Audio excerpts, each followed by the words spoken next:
Hello everyone and welcome to this week's GosuTekken. I am Lingmassacre. Joining me today, I've got Ben원원원. Hi Justin, how's it going? It goes well. I have my Dr. Brown's soda. I am ready for some Tekken. Alright man, don't let that Dr. Brown choke you. You might see some competition out there. Oh my god, oh, Dr. Brown has it out for me. So we've got Nin and Pung Ho up. This is the second. Whoa, before we start, let's talk about these guys' customizations. Because they're so badass. Yo, that Lee might be the coolest Lee I've ever seen. The George Washington Lee? Is that what it is? Oh my god. Yeah, it's got kind of a Raphael George Washington thing going on. Like if George Washington was a fencer, or if Sephiroth was a 18th century diplomat. All right, yeah, I'll go with both. Ooh, yeah. So explain to us who we have here. Okay, we've got Nin and Pung Ho. Pung Ho has been on Gosu before on commentary with Rip and Eris. He was on Tekken Crash too. He's on that Wang players team.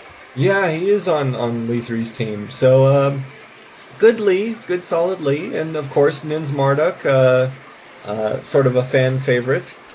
I'm actually really excited about this because I did a little research on Pung Ho. I watched his GosuTekken against Anakin, and he was just this like really boring, basic, solid Lee.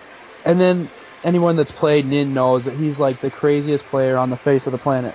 Yeah, very aggressive player, and Nin. He just never lets you up. And it seems like he doesn't care too much about the risk he's taking. He'll just go for it, you know? Yeah, which makes him very dangerous. Oh yeah. And already in this match, he's up 2 rounds. Maybe. Do you know if that wall combo works on everybody that he just did? No idea. Basically, the extent to which I know Lee is how to fight Lee. I had a good working knowledge of DR Lee, but between the movement and what they did with down forward 1 and how it changes his whole poking game, just really kind of threw me off with this game, and I never got back into Lee. Right, because he's doing a couple of combos that I've never seen really any other Lee players like, oh shit, this is going to do a lot of damage. Yeah, this certainly with Oki, it's looking like it might put him out. Yeah, I mean, I feel like a lot of Lees try to make you think that they're going to go for that slide by the wall because that just keeps the pressure on, and then they always get that big old launcher that does like 60% of your damage. Like GM in this country just gets so much mileage out of that move. Yeah, it's true. Well, GM's very good at faking the slide and moving in there. I mean, his movement's quite good. That's what this guy's trying to do too, it looks like. Yeah, I mean, he's setting up his offense that way too with down forward 1 and down 3. So actually, I would say that this player is somewhat similar to GM. Not quite as much zoning, more pitbull. Yeah, but I feel like you can really get away with that with Lee because his down forward 1 crushes highs a lot and it's only -1, so it's just like this thing you just keep doing and doing and doing, Yeah, I mean it's a go-to mid move. I mean, and not every character has that sort of thing. So if you have it, great. If you got it, flaunt it, baby. Yeah. How do you feel about Marduk in this game? Again, with Marduk, I had a good understanding of him in DR, and with this game, they just they did a number on his Oki. I don't feel as confident with down 4 anymore. Yeah. Yeah, and I just felt that he was sort of hurting a little bit. Valley Tudo backdash. That's too bad for him. So it's not like he could set the zone as well as he used to be able to. Yeah, he really allows the other person to set the zone. Now, Nin's answer for that is to just always be in their face. Right. And with which seems like it would kind of favor Lee, Yeah, I mean, Lee has a whole lot. Definitely more tools at range 0, 2, 2, 3, down forward 1, down 3, and Marduk has not a great assortment of high crushing moves. Was punished. Did you see that? Which one? He blocked a blazing kick and he just went for forward 2. He just did it again. Is forward 2? That has to be like minus on hit. Yo, it doesn't matter. That's like the coolest way to punish that move. And Nin's so cool. I'm pretty sure he could get like the up forward 1+2 or whatever or something, or like a back three, but like seems like Nin is just looking to look manly in this match. Which he always tends to go for. He doesn't play women characters. No Koreans do. Which is so dumb. Yeah, but he's kind of a joke, isn't he? Oh. No, I shouldn't say that. No, but you know. So what else do you think is going on in this match, man? So Marduk is closing the gap with down 4s and down back 2s. Yeah, I still haven't gotten a good feel for it. It's more of a poking game than a launch game, I would say right now. Right. It's certainly not wait till somebody makes a mistake and then take their half their life for it. And the Koreans are kind of known for that style, but these guys are just going at it, man. Yeah, this is certainly a pit bull game, not quite as maybe a little bit of a zoning game, but not much. Yeah. Oh, I think that's the most damaging slide punish you can get with the seal attack after Marduk blocks the slide. Yeah, so much damage. Yeah, I think so too. Like Marduk has a great low parry juggle too, if I remember correctly. Yeah, anytime I think he gets that seal attack, the full court down forward 1+2. Yeah, just does so much damage compared to what other characters can. Oh my god, that was crazy. Yeah, that was nice fitting that in there. Yeah, just whiff punishing the low jab. Ooh, and Nin getting up off the ground to minimize the damage of the slide. That was good. That was good. There were some nice techniques in there on how to reduce damage. I feel like this Pung Ho guy, I feel like he's a lot more comfortable in a deathmatch situation than he is in the Tekken Crash, because in Tekken Crash he missed a lot of the harder juggles, but in this he's going for him and he's really hitting them a lot, you know? Well, it could be also a matter of playing at your home arcade. Exactly, yeah. I mean, when you're on the big screen, everybody starts missing juggles. Yeah, that's true. And that's not just playing on different sticks. When it's on the big screen, there is an automatic lag when it's recording. I've experienced this when there's a stream. It's just there's a little bit of lag. Yeah, that and all the girls you know are watching you, and your Nin's talking about you in the back. People you respect, your boss. Yeah, it's just. Oh, imagine your boss watching you play Tekken. You don't want to miss juggles in front of your boss, because then he's like, well, if he's missing this kind of juggles, what kind of dedication is he going to have at work? Wow, this round was a little bit weird. Nin went for a running tackle. It whiffed, and then went for a reversal and caught the jab. That was weird. I feel like Nin just doesn't really care a lot of the times, and he'll just go for what he thinks might work. But like he's so good that it does work. Yeah. And I think he does a real good job against people who when they don't know what's going on, just block. Yeah, I think that's a big part of his strategy too, is he just tries to make people lock up. Yeah. With like how aggressive he is, and like how hard he downloads you, and how he knows like. Oh, he is such a good downloader. Oh man. I think he's the smartest Tekken player I've ever played. He certainly is one of them. He's certainly more capable of learning a person in a shorter amount of time than a lot of people. Than I think anybody I've ever played. That might be true. That might be true for me as well. Because I played all the other Koreans, and it seems like they just didn't really care to learn me, because they knew they could beat me just on solid mechanics, and they didn't have to think about me too much. But I really felt like Nin was just like really concentrating on what I was going to do against him. Yeah, he certainly is an adapter. Yeah. Definitely. It's not like he goes in with a game plan other than button. But during all of that, he manages to learn you, which is a real talent.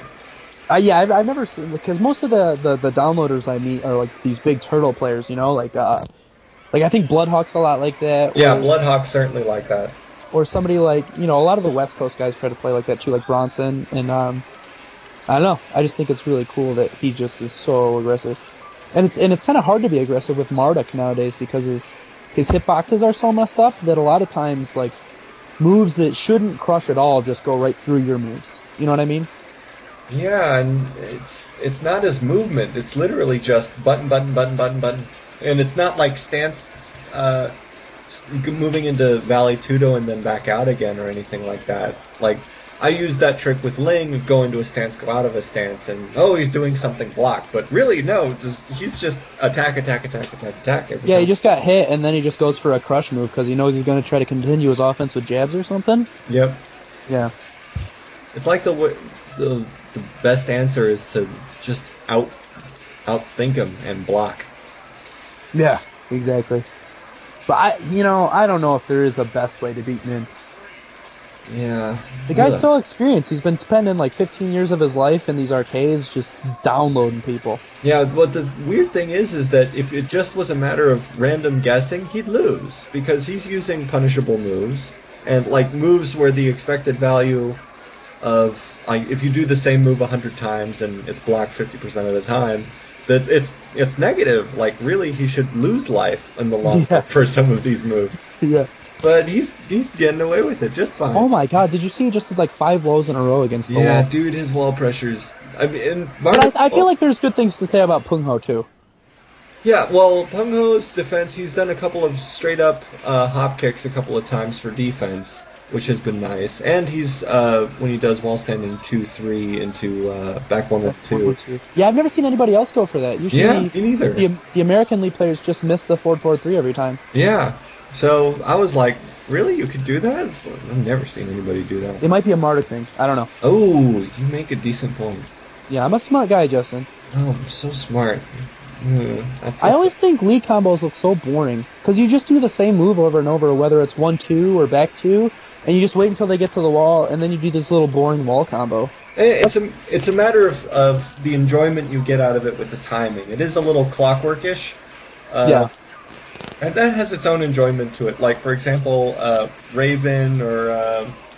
let's see, what's another character that has a juggle that feels a bit rhythmic? And Are you talking about like the vampire knees and stuff? Yeah.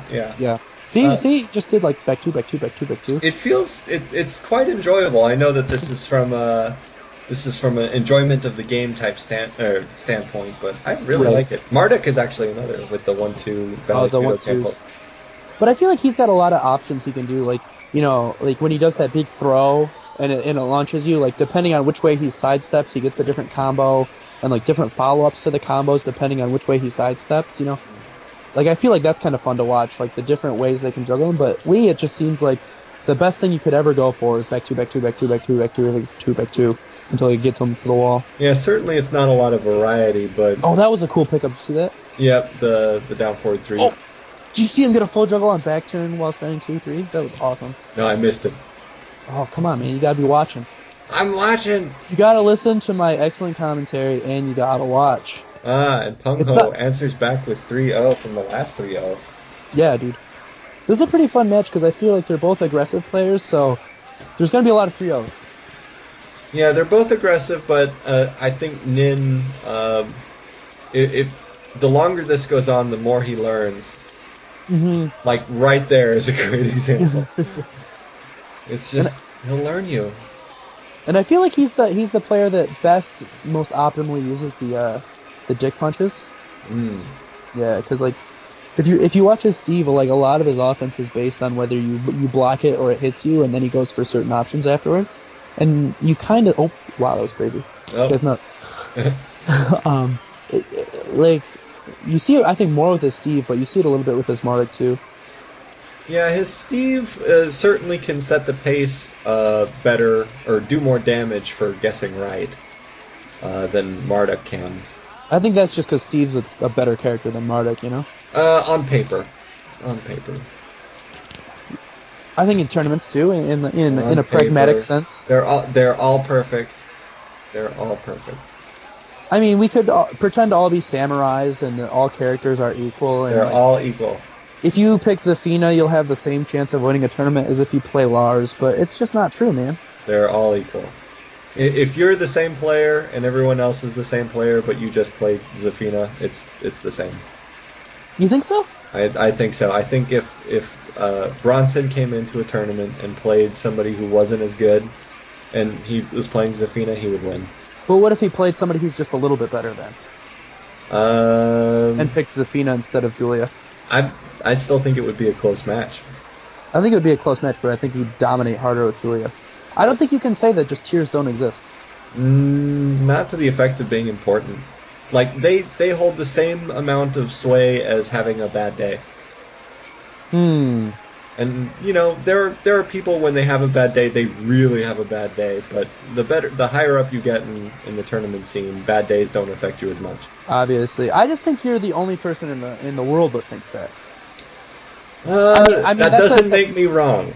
I know it's a logical fallacy to say that, but you got to look at tournament results, man. There were 2 Bobs in the top 3 at CEO, Taquito and Core. Well, you know, there were no Kumas. They're good players, and I think a lot of good players gravitate towards those sort of characters. Good characters? Well, I think that there are good characters that if there had been a really S-class player who wanted to play that character, they could have been tournament winners. I think that's true for Hayachi, true for Bake. True, but then you had you had Bronson, who was an S-class player for Ganryu in DR, right? And then BR comes out and Ganryu just isn't as good, so he knows that he has to switch to. So it's not like he didn't like the character Ganryu. It's just that he knew he couldn't win as easily with Ganryu. I mean, that's certainly true. It's probably not the case that he would be able to win as easily, but if he brought out Ganryu against someone, a good player, I think he'd still do quite well. It's just, in a tournament, it takes a lot out of you to play that way over time. Right, exactly. As opposed to Julia, which you can sort of put on autopilot sometimes. It's like, okay, and let me get you in rollback Oki, her Oki's just so mean, and it requires no thinking. So by saying that her Oki is so mean, you admit that some characters are just better than others. I admit some characters are easier than others. But a character like Brian is really, really hard, but he's also really, really good. Yeah. And really, it's just a matter so you put Brian in the same category that you put Lei and Horang, who are both difficult characters. But I was in the sense that higher technical play will reward you more. Yes. In the sense that it's a really artistic sort of play. No, because Lei and Horang can be both played in a way that Brian cannot be. Yeah. Yeah, I don't think that you're going to get a Brian player who has a sort of artistry to play that some of the other characters are capable of doing, such as Law, Yoshi, Lei, Ling. Well, yeah, Law's really good. Like, Law, I've been impressed with this game with what happened with Law and what you were able to I think Law's the perfect balance of, like, a really good character, but, like, not being very generic. You know, like, he's definitely a character that's worth picking up for tournaments, and he's definitely a character that's, like, Day 1 Law is definitely very, very different from Year 1 Law, you know? Yeah. I think that character has evolved over time, and even if it's like a weak 1 Law, and you just keep up that style of play, he's not bad still. Yeah, exactly. And you can watch, like, 2 S-class Law players. You can watch, like, you know, Just Frame James, and then you can watch Real Law, and then you can watch Rip, and if you've played all those players before, you can tell, oh, this is definitely this one. Oh, 2-3-3, that move's so cheap. But you can tell, like, oh man, this is Real Law. Oh man, this is Just Frame James, you know? And I really do appreciate characters that's true for, that you're able to differentiate yourselves from other people. I love that. Yeah, because you're not going to see 2 Lars players and say, if they're both S-class Lars players, you're not going to say, oh, that's Holeman, or oh, that's what MYK. It's like, yeah, or Bob, or Brian. I feel it's just they play a certain way, and then there's not a whole lot beyond that. Yeah, I agree. You can play them better, but you can't play them different. Oh yeah, because year one Brian is pretty similar to Year 5 Brian. Yeah. Is what you're saying. Yeah, but I mean, you can build yourself up more, not play the character differently. Exactly. Yeah. Yeah. But we're totally forgetting about this match where I'm watching it. I'm sitting back. I'm drinking my Dr. Brown's. I'm enjoying it. It's Pung Ho has gained a little bit of momentum here. Oh, jeez, that was good. I don't see a lot of Lee players hitting from that 3-3. Do you know if it can't be that hard, can it? I don't immediately know. I think you can duck the second 3 if you hold on for a while. I think if he does it right away, you can't. Or something. There's like a situation where you can, and there's a situation where you can't, but it's always -10. Yeah. That situation right there where Marduk went for down forward 3-1-2, I'm betting that Lee could have gotten in the 2-2-3 in between instead of just a 1-2-4. Oh, I probably would have gone, or I think you could get a Magic 4 too in there if you wanted to be a little safer than the 2-2. God, I don't know. I know you can fit in jabs, but I don't know if you can fit in a 12.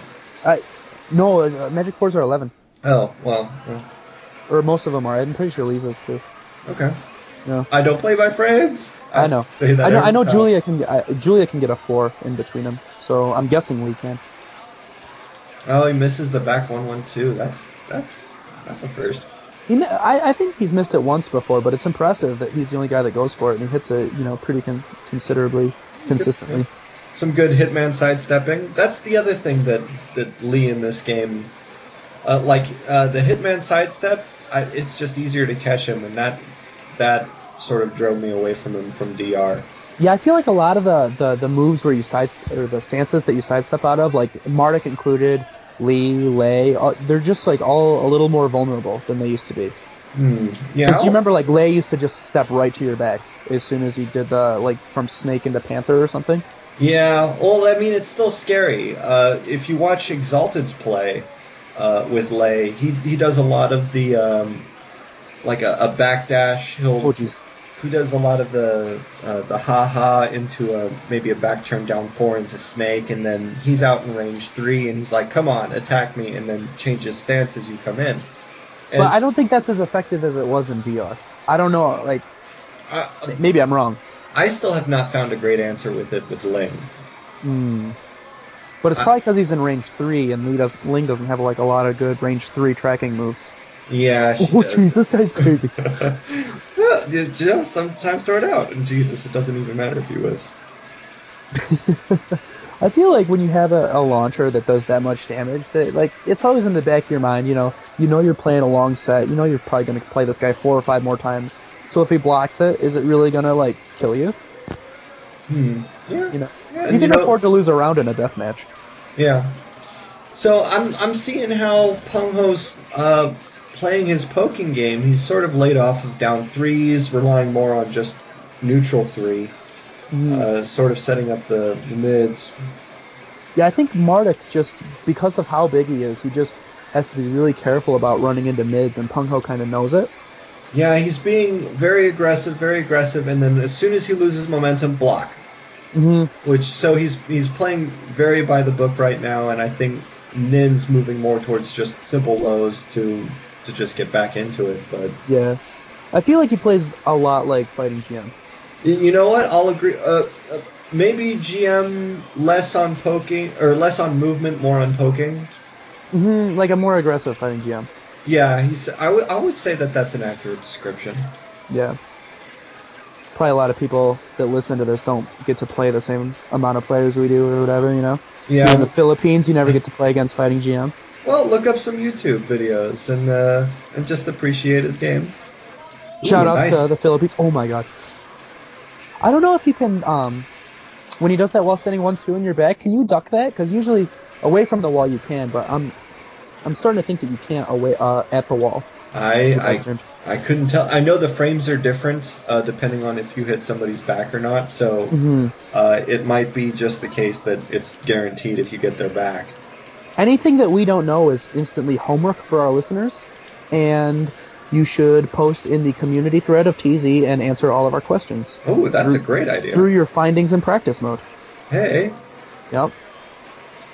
Yeah, people doing homework. That's always yay. Well, thank you, Professor Ben원원원. That's yep. I didn't go to professor school to be called Mister. That joke was lost and it wasn't funny. But back to the match. Okay. And the other thing that Nin doesn't do, like if you play Solus, Solus gets in your face and it's nothing but VTS all day. Range 0 VTS. Funny Kid likes that too. Funny Kid likes that too, of VTS 1, VTS 1, VTS 1, like VTS low. And so not a whole lot of VTS from Marduk at all. It's a little true. When he does do it, I think he kind of treats it like Steve Peekaboo stance, where you go in it right away and you do a move and then you're out of it. You know what I mean? Yeah, well, I think that's how it's supposed to be, but he's just staying away from it altogether and just using, like, down back 4. I see him do a lot of the 3. punching low that knocks you down, though. No, there's that, but not VTS 1. Yeah, I don't know. Maybe he's afraid that Pung Ho's going to sidewalk it or something. Well, it could be. Oh, he's missed that again. Yeah, dang. Yeah, we're rooting for it every time. Like, come on. Get it. Lee trying to go for a hop kick from crouching, very, very difficult to do. Very bravely going for it, I would say. Yes, commendable.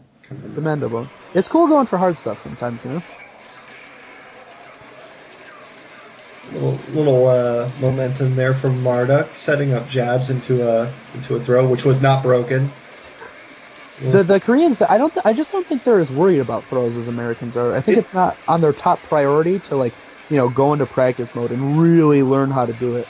Well, yeah, and that's weird considering, well, it's only 30 damage, and to them maybe they're thinking, it's a mid. You know, it's a decent mid with Oki. Yeah. But maybe he just is thinking, 1+2 every time Marduk grabs me, because that's how I used to be. Yeah, that's how you kind of still are, dude. I try to break throws on reaction now. I'm better than I was. You're better than you were. It's true. I'm not telling lies here.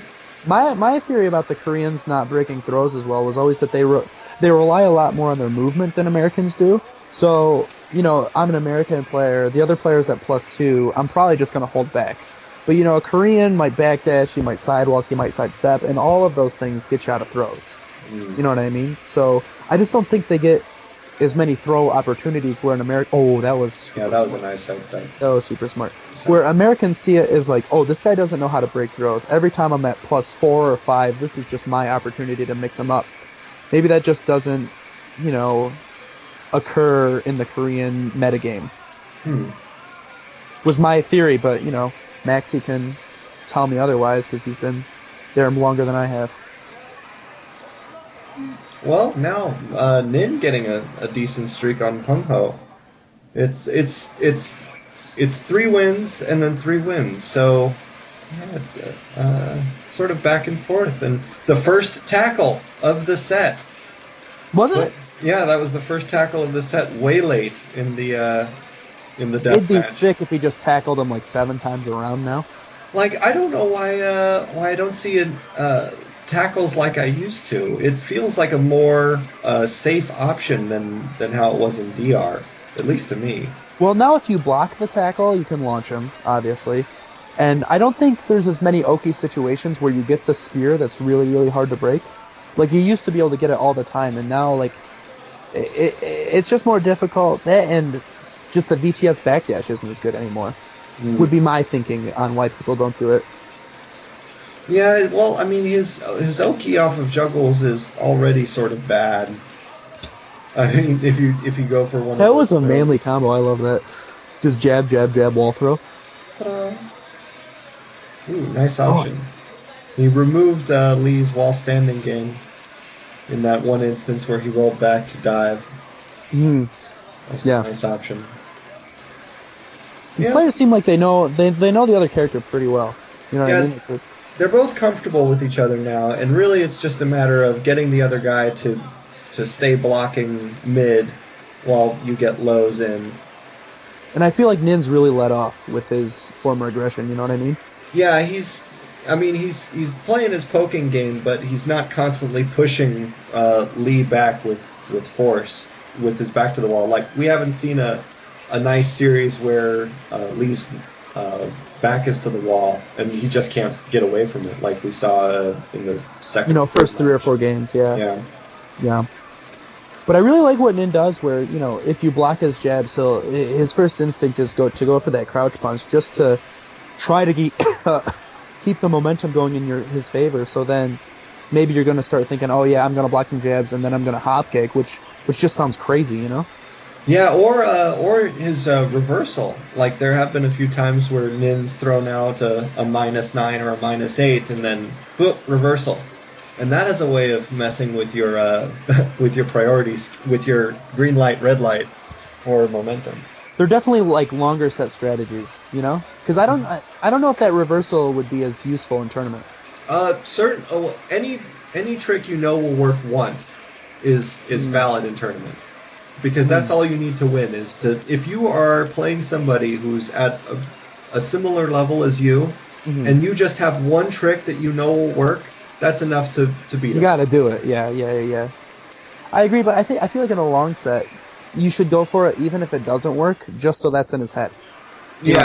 Oftentimes when you use a setup, even if it doesn't work, the knowledge of that setup can play in your favor later on. Exactly, and that's not something you want to think about in tournament, because if you're thinking, oh, this probably won't work, oh, now he's mixing them up in VTS the whole time. Yeah, VTS 3, weird. He's just throwing it out, but that's new. Well, no, it's because he had set him up with a couple of the VTS lows a couple of times, and that's just a lot of damage. Yeah, but he didn't do VTS 1. It's like he's avoiding that move like the plague. You know, he sees Marduk as like this high risk, high reward kind of character, and that's how he's playing him. Yeah, maybe that's so, but VTS 1 is not a bad move. It's not bad. It's decent. Yeah, it's good. I would say it's good. Yeah, so I mean, even though a lot of his moves that he's using outside of his poking game are moves that net him less damage that net him more risk than the damage he's getting out of them, he's using them in such a way as to, really, it reflects his knowledge of who he's playing. Yeah, he's just counting on all his moves hitting, I guess. And it's not a bashful thing. Oh, there he goes. Oh. Okay, throwing in VTS 1 in there. I approve. As do I. He loves that, like, just big grab your feet low. It's a good low. I mean, it's Marduk sweep, and God, he just throws that out there again. A string that is launch punishable and gets punished for it, and then he's just right back on it. Yeah, I think it's that experience where like you're willing to go for it, and if it doesn't work, he's not going to lose any sleep over it. Yeah, there's certainly an amount here that you're only going to be able to pick up if you're the person at the arcade stick, because right now what's going through both of their heads are knowledge that's experience from previous matches. It precedes what we're watching, of course. Yeah, there's certainly a lot of subterfuge going on here that Ooh. we aren't privy to. I know. Privied subterfuge? Dude, I'm hitting all of them right now. This is like a sale at the Lingmassacre word store. It's the shop clearance. is open. Well, I'm writing my thesis right now, so I have to. I'm right now on writer's mode. Yeah, my egregious vocabulary has been amplified. Ooh.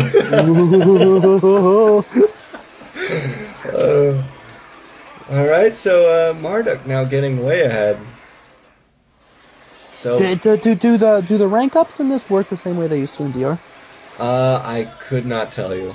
It's been so long since I've been in the arcade, and I don't think I ever played this game really in the arcade. I think I maybe played it twice in the arcade, ever. Yeah, I've only ever played 6.0 in the arcade.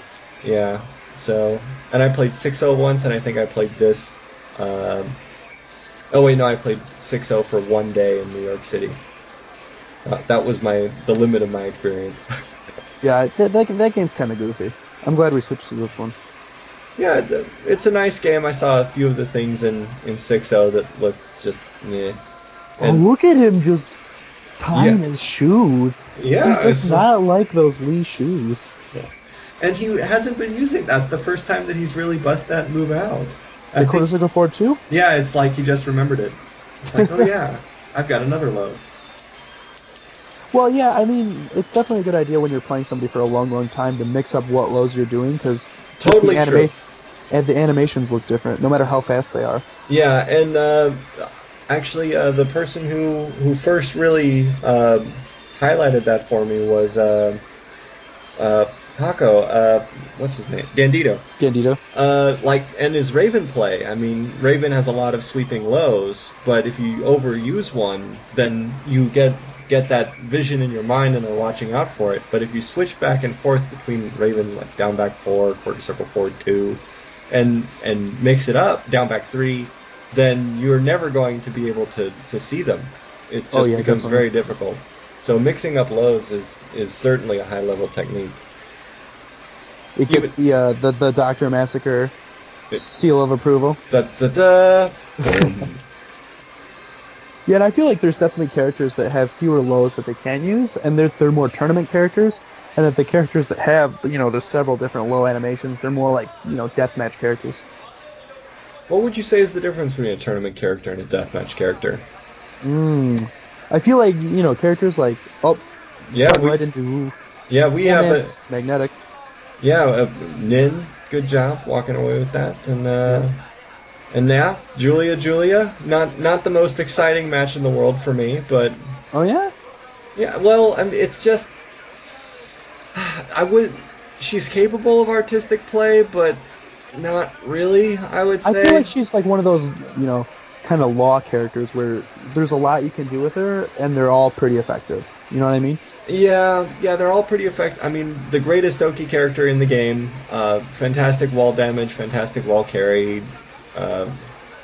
It's just, she's a mean character, great poking. She's got everything you want. And then some.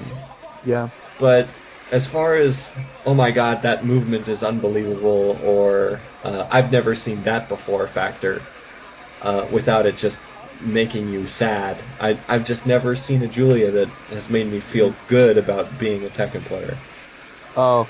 Yeah, because you like all that samurai bullcrap about, it's all about actualizing your spiritual self and everything, but I think Julia's a pretty cool character, and you've got a lot of options, and there's a lot of cool things you can do with her. She's a winning character.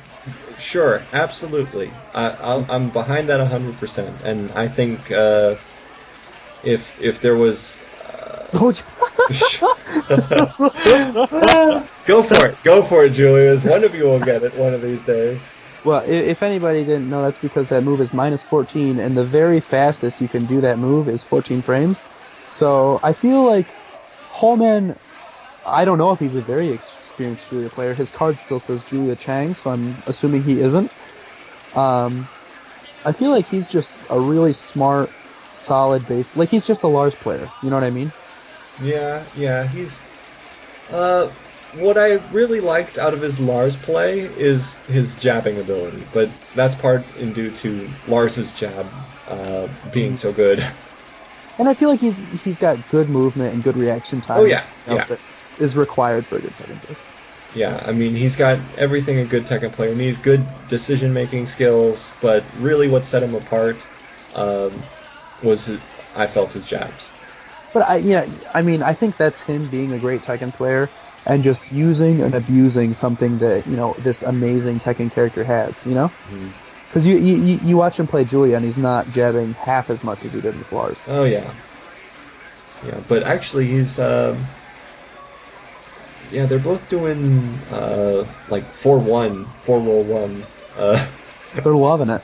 Yeah, it's a long set, man. They know they're going to play for, around a half hour, so you might as well get that move in the other guy's head.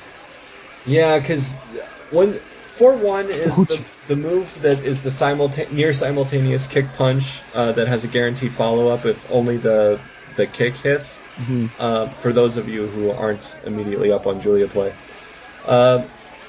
What is dangerous about that is that at a certain range, Julia is completely at favor for this move. It's a wall splat, it's a low, it's quite mean. So you never want to find yourself in that range lest you succumb to a 50-50 mix-up. Oh my! It seems like he's not willing to stay. He's not willing to block the mid after he blocks the low. Well, he set it up a few times just using the first hit, and then finally following through. So sort of playing a little bit mind game-ish. Mm-hmm. But, definitely. So some, juggles. Eh. A lot of wall running. One, Oki, which Julia is known for. I think I think you can do cool stuff off while running one. I like Julie as a character. I like those, pretty basic, like winning Tekken characters, as evidenced in the characters I play. DJ, DJ. No, there's a lot of fun stuff you can do with DJ, like a lot of highly, highly technical stuff. Right, but like when you boil it down, like that's all stuff that's going on through your hands. But when you go through your head, it's pretty basic stuff you got to do.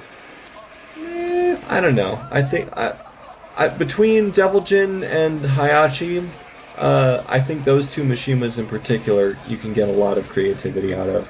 Yeah, maybe. Perhaps. You may be right. But where was I going with this? I don't know. I just know that I'm right. Oh, and yeah. That's the important thing. That's what gets you a PhD there. Yeah, that's why I get up in the morning. I wake up, my first thought is, I'm going to be right today. One cool thing about the Koreans, I think, is that those running mix-ups, when you hit them really far away so you get the unblockable shoulder, they're just really good at getting out of that. So I feel like there's a lot more mix-ups they can do against each other, rather than just always going for the tackle, like a lot of Americans do, and it beats, 80-90% of the people in this country. They really got to think about how they're going to approach a running situation. Well, the real mix-up is if they do the instant stand, that kick will pick them up again. The down forward 3, I think. No, I'm just talking in general about the Koreans, not specific to this match, because I saw Holeman had an opportunity for the running tackle, but he decided not to because he was afraid that Magnetic was going to step it. Because Magnetic's definitely like a top level Korean player too, because I think he's gotten to the top 4 in Tekken Crash a couple of times, hasn't he? I'm not too up on my Crash as of right now. I recognize his name, and I definitely recognize that long blue hair. Like, this game seems to go back and forth between poking and then running up while standing mix-ups. And like 4-1 is playing a larger role in the poking game. Early on, it played a large role in the poking game, but now it's like counter hit 4 is the real threat. I feel like Holeman's had some brilliant counter hit 4s. Yeah, a couple of them. Okay, going for the best mix-up in the game. It's going to be launch punishable, or it's going to be launch punishable. Which is it going to be? Well, if Min can do it. But his lows do damage. Oh, jeez. Yeah, closing the distance, that wasn't a bad choice for people who roll back. Yeah, I didn't know that would hit him. Yeah, but for rolling back, well, I mean, it's a mix-up either way. If they stay on the ground or tech roll, they get that little low kick, yeah. Yeah, so that's not a bad choice for Oki after that. Especially when you're going to finish the round with it. Yeah, good choice. I approve Magnetic.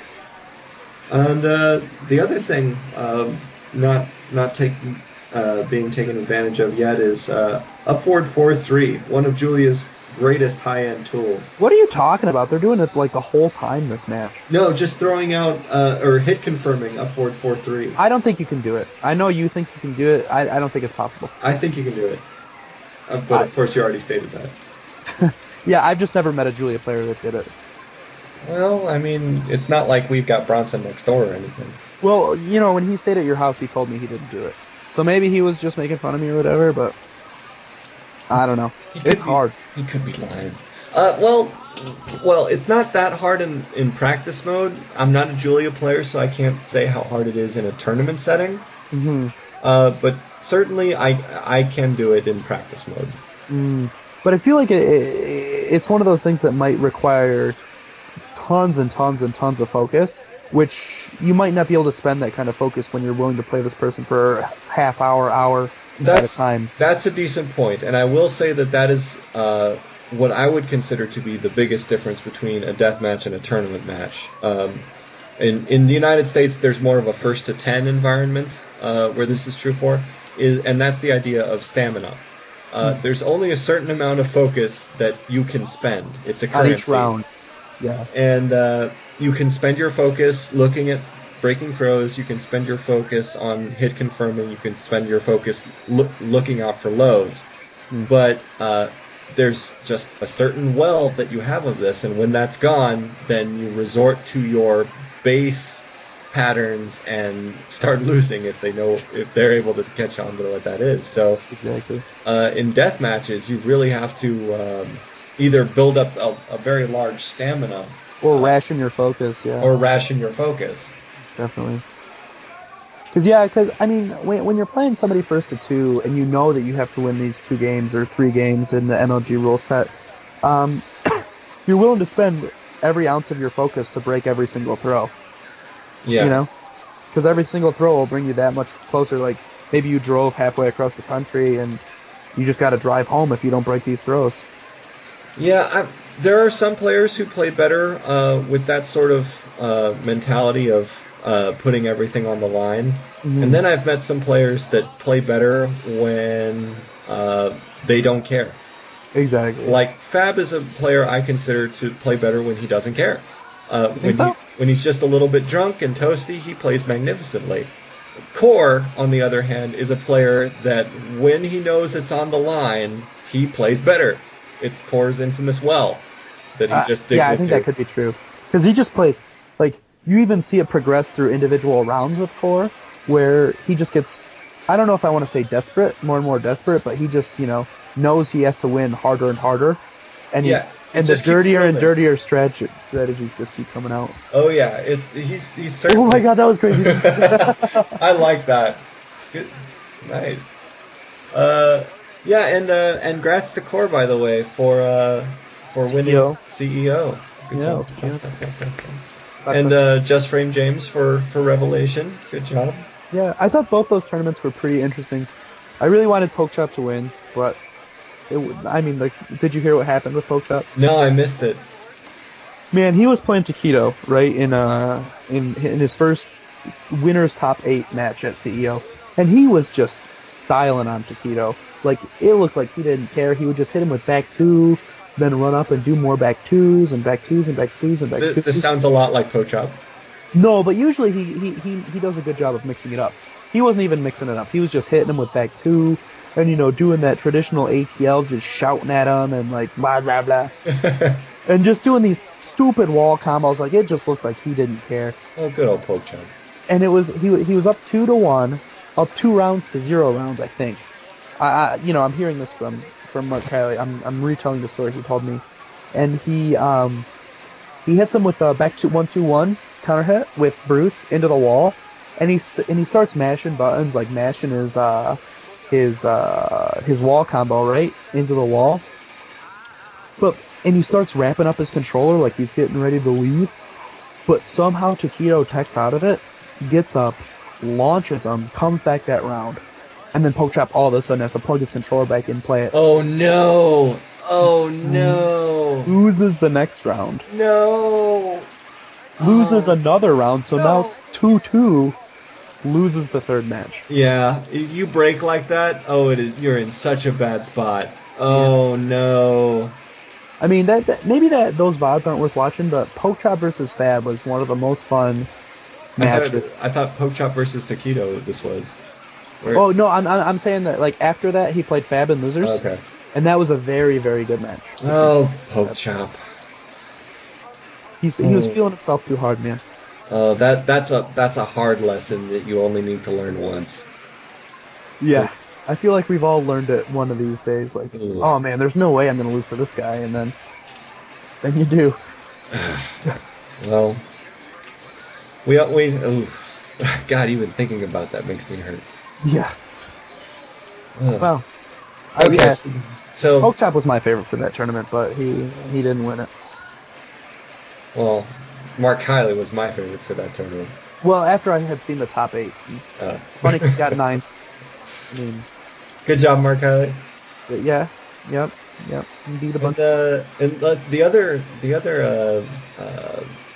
placer in Revelations, String Bean. I was very happy to see String Bean up there. Oh yeah, that was crazy. I haven't seen him in any American tournaments in a long time. Yeah, with Alyssa and so String Bean was a Tekken 4 player.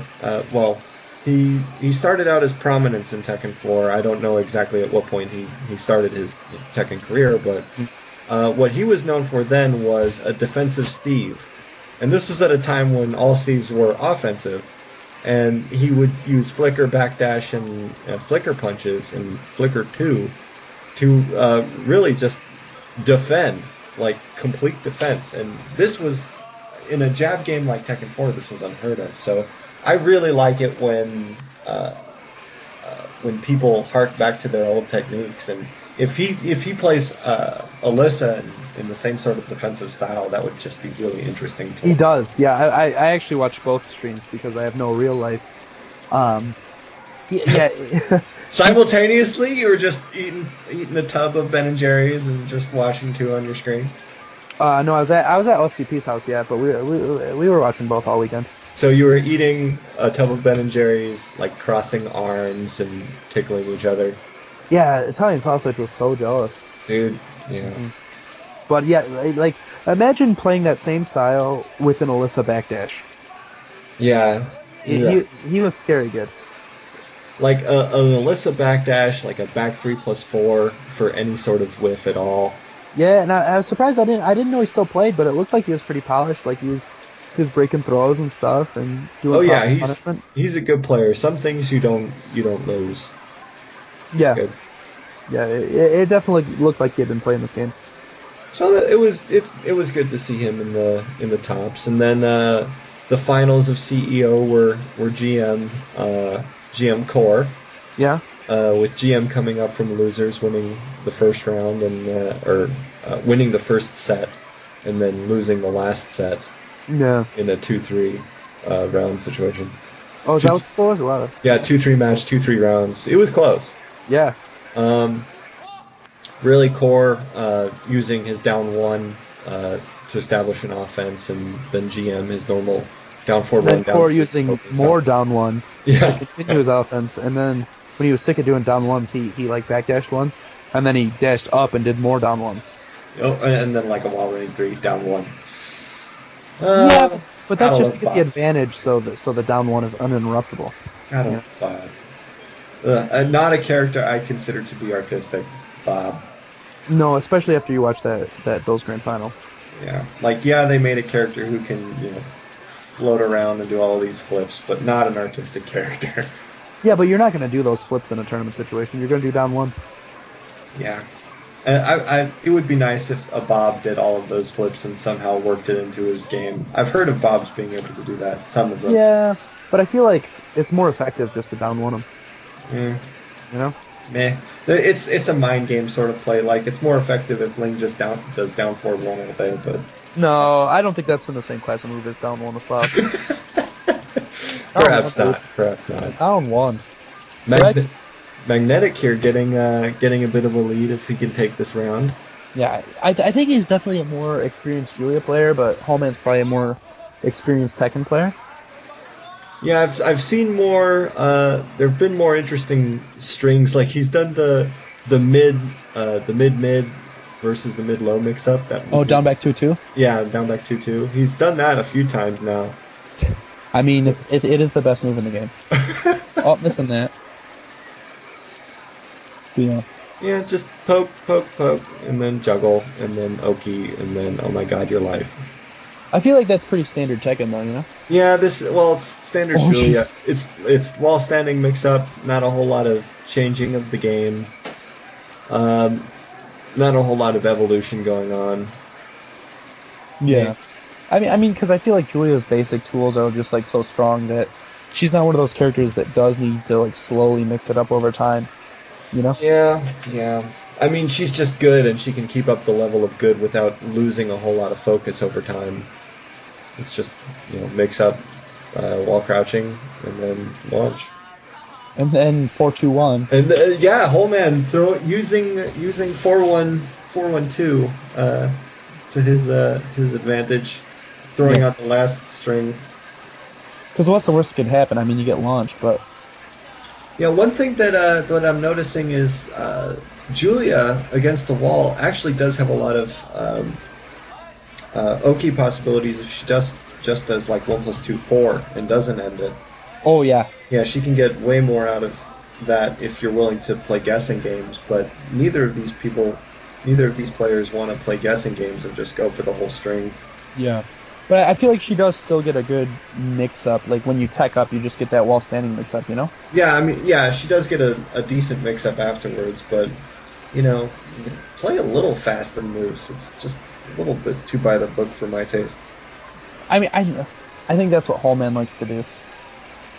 You know, I played against his Devil Jin, and I played against his, I think I played against his Kazuya in Virginia or something, and, you know, they were both pretty standard, like, Devil Jin, Kazuya, and then he played me at, I lost to him in tournament at Columbus, I think it was, and he was just like, he just had his textbook out, and he was, like, looking up what I was doing in the index, and then looking through his textbook to see what he had to do, and he picked right every time. I don't believe I've played him. I played Knee once. Yeah, I don't think I played Holeman. Oh, really? No, I played Nin. I played Nin in a decent casual set, and then I played Knee in tournament once. But no, I never played Holeman. Yeah, oh. And you played Nin in tournament once, too. Yeah, I played Nin in tournaments once. Yep. Never played Holeman. He's definitely very different from Knee in his Mishimas. I've never played Nin's Mishimas. I'm not sure if he has any, but I've definitely played the Holeman and the Knee Mishimas. Got the whole experience. I played Knee's Brian, and you know, it was okay. It was good. It was Brian. I mean, you know, he's one of the best players in the world. I don't know if you could say, Meh. I don't know. Sometimes I look at a player and look at what makes them special, and it's not like he was busting out a whole bunch of taunt jet uppers on me, but it was meh. I mean, he was probably rationing his focus for the rest of the tournament. Yeah, for a player who deserved it more than I did, probably. Yeah. That was an offhanded diss at you, if you couldn't tell. Burn. Oh, that was a good smart punish. I think if you've got a counter hit for, you should do it when you block Julia hop kick every once in a while. Yeah, totally agree. That was absolutely right. Yep, just interrupt that third hit and make her worried about throwing out the third hit, and then you can just launch her. Yeah, and you can fit in. I think that's even true if you've got a 12 frame for, but I'm not completely certain. But yeah, if they go for the follow up, you launch them, and if they don't, it's still a decent punish. Yeah, 13 frame trades, but 12 will beat them. Good to know. Thank you. You are welcome. Not that I know what my 13 frame moves are. Okay, down forward 1, but down forward. Oh yeah. Yeah, so you could trade with that big old elbow with down forward 1. Yay! And it would totally not work out in your favor, but you could do it. Ooh, sidestep launch. Ooh, that was perfect. There is a bit of zoning going on here. I do like how that they're integrating sidestep into their game. It's been a few times they've done this now. And zoning as well. Like right there. Oh my god, that was the sickest wall combo I've ever seen with Julia.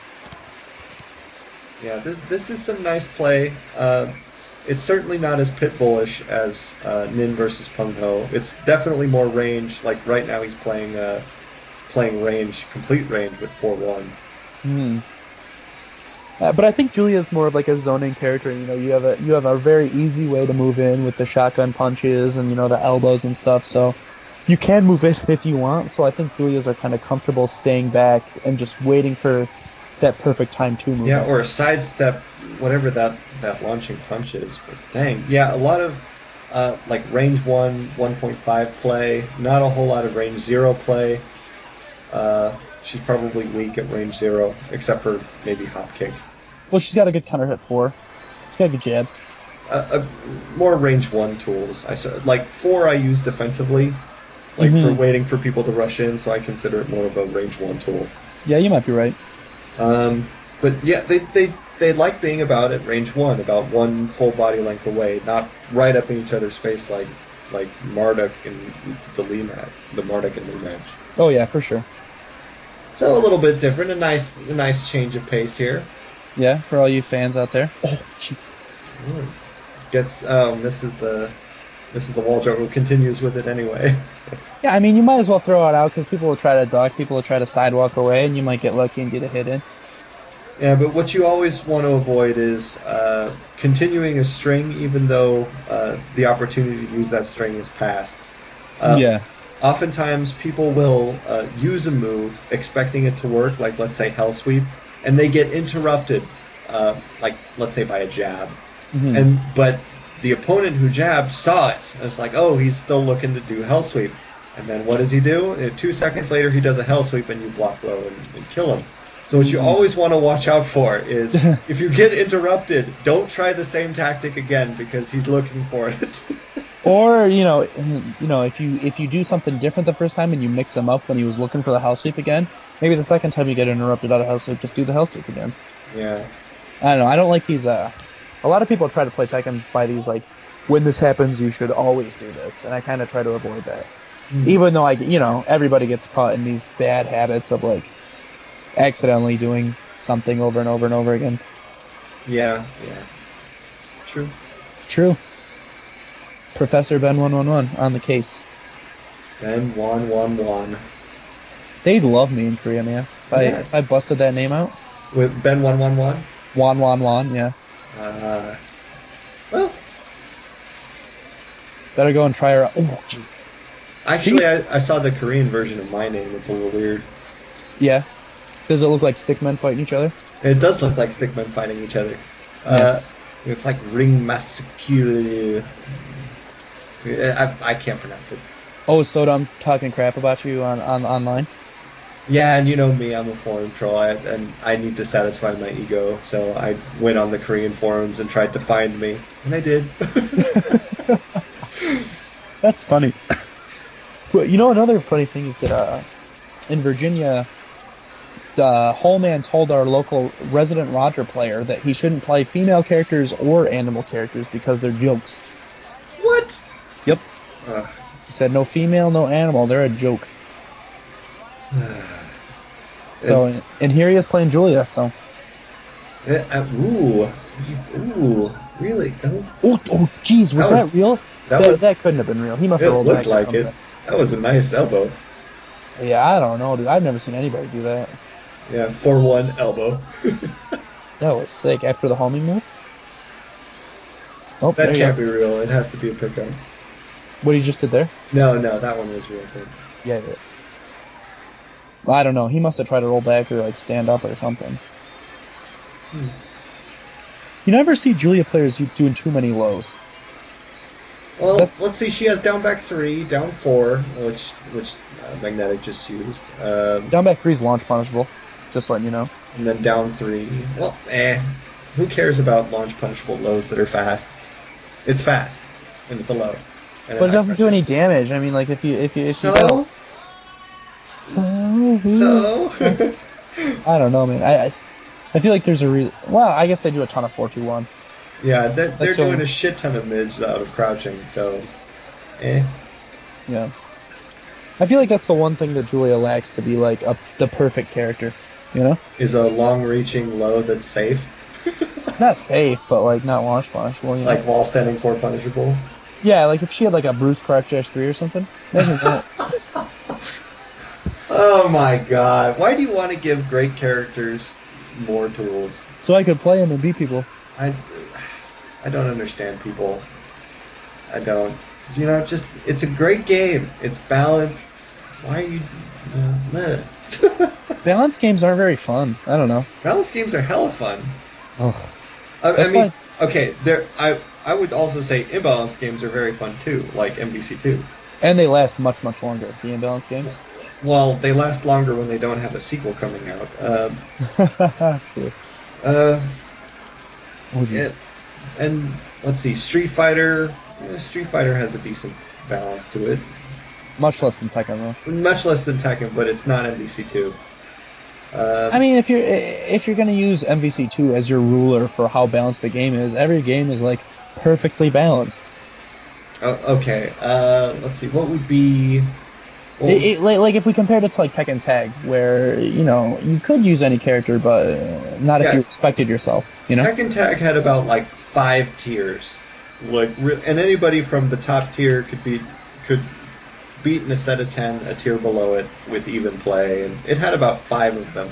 Tekken BR I feel only has 2. Pretty good and not very good.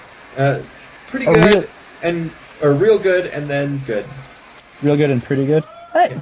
And then Kuma. I don't think Kuma's good at all. Kuma has a couple of bad matchups, but I don't think he's an overall bad character. But he just has really terrible matchups, which sets him apart from other characters who have no terrible matchups. And he's got a few terrible ones. Like, you just, like, unwinnable, dude. Yeah. Poor Kuma.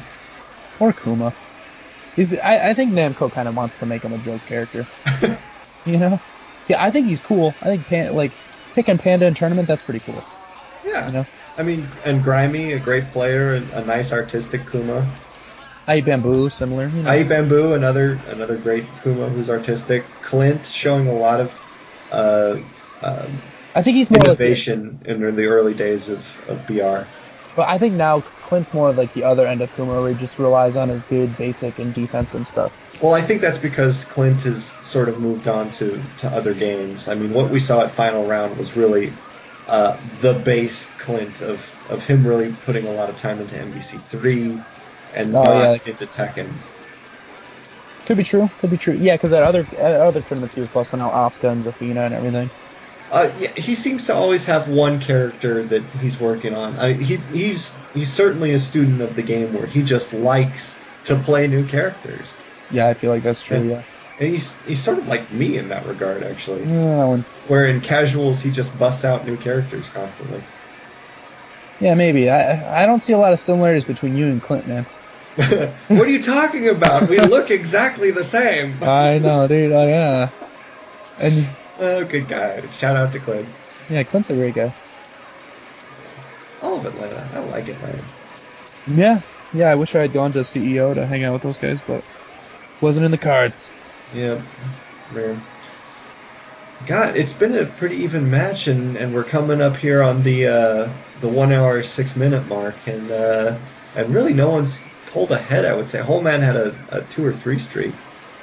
Yeah, they're pretty evenly matched Julias. And what's also interesting is the style is somewhat similar. I would say apart from a 4-roll 1 poking, the two are very close. It's 4-2-1. It's not 4-1.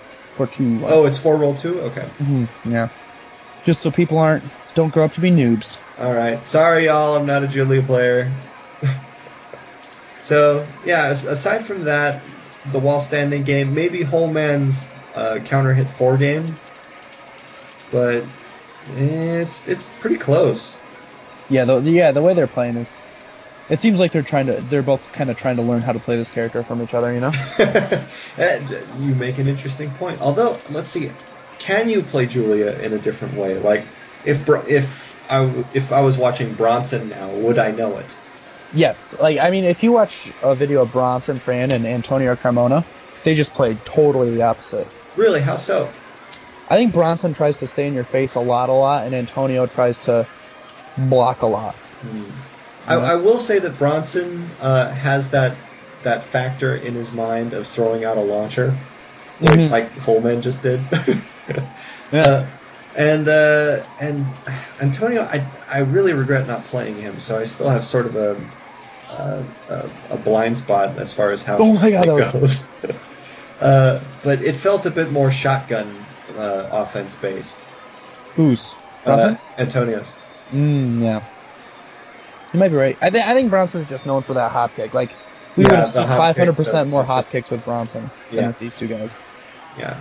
I now I see where you're going. Yeah.